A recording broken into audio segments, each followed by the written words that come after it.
नमस्कार. यांना आपण सोशल मीडियावर आता ओळखतच असाल. 12वी नंतर सोबतच्या हुशार मित्रांनी नगर येथे क्रॅश कोर्स लावले होते. 2010 साली या क्रॅश कोर्सची प्रचंड क्रेज होती. तुम्ही 2 वर्षात जे शिकले नाही ते आम्ही 2 महिन्यात शिकवू आणि तुम्हाला CETमध्ये चांगले मार्क्स मिळवून देऊ, असं आम्हाला आणि आमच्या पालकांना पटवून देण्यात क्लासवाले यशस्वी झालेले. ज्या क्लासमध्ये मी ॲडमिशन घेतले होते त्या क्लासचे एजंट 12वी सुरू असतानाच शाळेत येऊन गेलेले. पोरांना COEP, VIT आणि त्यानंतर डायरेक्ट सिलिकॉन व्हॅलीची स्वप्न दाखवून गेलेले. मी त्या काळी नांगरे पाटलांचे भाषण ऐकले असल्याने मला IPS होऊन गुंडांचा पाठलाग करायचा होता किंवा मग प्लॅन Bमध्ये IAS होऊन जिल्ह्यातील विकास कामे जलद गतीने करायची होती. माझी स्वप्न वेगळी असल्याने मला सिलिकॉन व्हॅलीने एवढं इम्प्रेस केलेलं नव्हतं. पण अभ्यासात बऱ्याचपैकी हुशार असणारे आणि इंजिनियर बनायचं स्वप्न उराशी बाळगलेले पोरं मात्र स्वतःला कधीच अमेरिकेत घेऊन गेलेले आणि त्या सगळ्यांनी क्लास लावल्याने मी म्हणलं अमेरिकेला जरी जाणं नाही झालं तरी नगरला तर जाणं होईल. असा उदात्त हेतू डोळ्यासमोर ठेवून मी घरच्या लोकांकडे पैसे घेऊन मॅथ्स, फिजिक्स आणि केमिस्ट्री अशा 3 विषयांचे क्लास लावले. त्यावेळी एका विषयाचे 12,000 रुपये एवढी भरभक्कम फी होती, जी आजच्या काळात खूप झाली. सोबत एक मित्र होता ज्याचे वडील शेतकरी होते. त्यांनी EMI मध्ये फी भरली होती. बजाज फायनान्सरच्या अगोदर कितीतरी वर्ष नगरच्या क्लासवाल्यांनी नो कॉस्ट EMI सुविधा सुरू केलेली. त्या क्रॅश कोर्ससाठी एका बॅचमध्ये 150 पोरं होती. दिवसभरात अशा 3 बॅच होत्या, म्हणजे 500+ पोरं. फक्त क्रॅश कोर्सवाले, रेग्युलरवाले वेगळेच. अभ्यास करायचं सोडून या लोकांचा धंदा किती होत असेल याचं गणित मी करायचो. क्लासच्या पहिल्या दिवशी सरांनी सांगितलेलं की त्यांनी परदेशातील लाखो रुपयांची नोकरी सोडून एक नगरसारख्या जिल्ह्यात ज्ञानगंगा वहावी म्हणून क्लास सुरू केले. हे ऐकून पोरं आणि पोरी अवाक होऊन आप कितने महान हो सर असला लूक सरांना देत होते.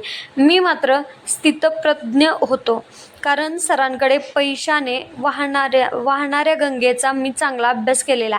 क्लासच्या पहिल्या दिवशी भली मोठी स्क्रीन आणि समोर 100-150 पोरं पाहून मी पार खचून गेलो. गावाकडे 40 पोरांमध्ये शिक्षण घ्यायची सवय असलेल्या माझ्या मेंदूला एवढी पट संख्या काय पटेना. त्यात क्लासमध्ये चष्मा लावलेली हडकुळी पोरी, गोरी-गोमटी पोरी ज्यांच्या चेहऱ्यावर हुशारीचे तेज झळकत असायचे, त्यांना पाहून अजून जास्त टेन्शन यायचे. या लोकांपुढे आपला काय निभाव लागणार असे निगेटिव्ह विचार मनात यायचे. पण थोडं थांबून मन म्हणायचं की आपण तर काही दिवसात IAS होणार आहोत. हे असले 56 इंजिनियर आपल्या समोर आले तरी फरक पडत नाही. या पोरांचं काय घेऊन बसलाय दिलीपराव? अहो, हा क्लासवाला मास्तर पण तुम्हाला सलाम ठोकेल.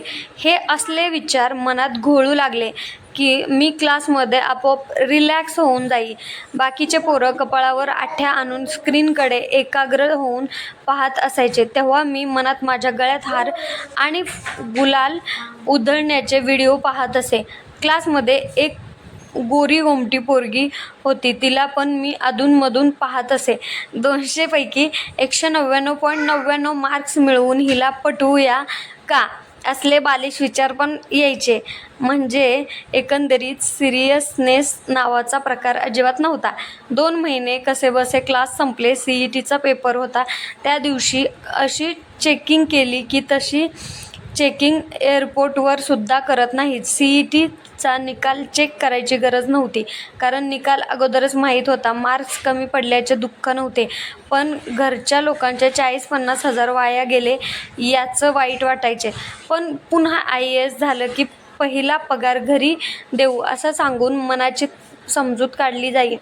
त्या क्रॅश कोर्सवाल्या 500 आणि रेग्युलरवाले 500 पकडले तरी एकूण 1000 पोरांमधून 10-15 जणांना COEP, VIT वगैरे कॉलेज मिळाले. या 10 जणांचे 100 फ्लेक्स बनवून ते शहरभर लावण्यात आले. या 10 जणांना दाखवून अजून 2000 बकरे शोधण्यासाठी नवीन एजंट गावोगावी कॉलेजात फिरू लागले. गावाकडून मला एकाचा फोन आला. म्हणाला, पोराला CETचे क्लास लावायचे आहेत. तू जिथं लावलेले तो क्लास कसा आहे?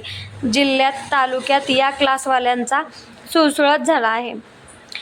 आपलं पोरगं पण आत्ता क्लासमध्ये घातलं की 2 महिन्यात 100 पैकी 100 मार्क्स मिळवल अशी भाबडी अपेक्षा ठेवून पालक घसघशीत फी या क्लासवाल्यांचा घशात घालत आहेत. शिक्षणाचे एवढे बाजारीकरण झालंय की विद्यार्थी आणि त्यांचे पालक म्हणजे क्लास आणि शिक्षण संस्थांसाठी बकरे आहेत. पकडला की कापला. या क्षेत्रात एवढा अफाट पैसा आहे की 100 करोडपेक्षा जास्त संपत्ती असलेल्या मोठे गावकरला ते 100 करोड पण कमी वाटू लागले. घोटाळे करत डायरेक्ट नीटचे पेपर फोडले. ज्या परीक्षेसाठी विद्यार्थ्यांनी जीवाचं रान केलं असेल, रात्र जागून अभ्यास केला असेल, लग्नकार्य, सोशल मीडिया, समारंभ सगळं बाजूला ठेवून अभ्यास केला असेल, त्यांना जेव्हा समजतं की कोणीतरी कसलाही अभ्यास न करता त्यांच्यापेक्षा जास्त मार्क्स मिळवतो, तेव्हा त्यांना काय वाटत असेल हे उघड झालं. म्हणून ठीक नाहीतर ही चोरी आरामात झाकली गेली असती. यापूर्वी पेपर लीक झाले नसतील कशावरून? सिस्टममध्ये बोगस डॉक्टर झाले नसतील कशावरून? लोकांच्या आरोग्याशी निगडीत गोष्टीबाबत तर एवढ्या गंभीर चुका होत असतील तर लोकांनी आणि विद्यार्थ्यांनी न्याय कुठे मागायचा? खरं तर अशा फ्रॉड करणाऱ्या लोकांसाठी लोकांना खूप कठोरात कठोर शिक्षा झाली पाहिजे.